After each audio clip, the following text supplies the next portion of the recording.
30th Sunday. You shall love the Lord your God and your neighbor as yourself.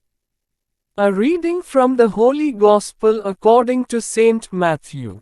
Chapter 22 verses 34 to 40. Theme of the Sunday, the whole law is summarized in law.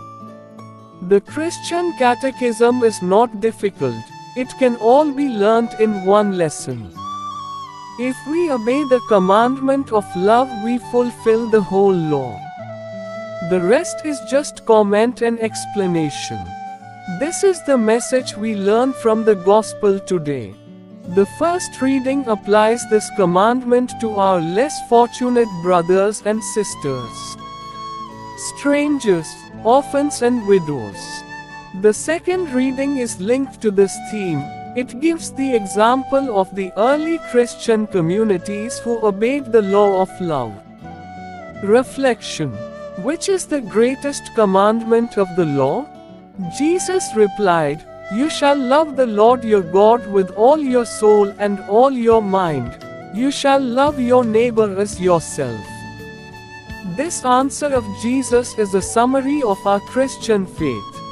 It appears easy to say and repeat when asked, yet difficult to practice.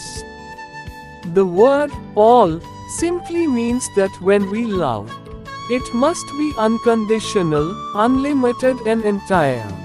The reading from Exodus expands this and tells us how we should be compassionate and benevolent towards the strangers, widows, orphans and the poor.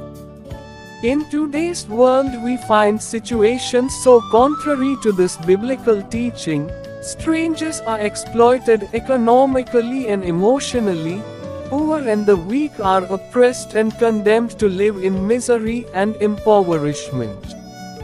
Today's readings challenge us to welcome the stranger, empower the weak, provide for the poor, and comfort the afflicted. As true disciples of Christ, love alone must rule our lives, constantly reflecting the compassionate and loving face of Jesus who loved unconditionally.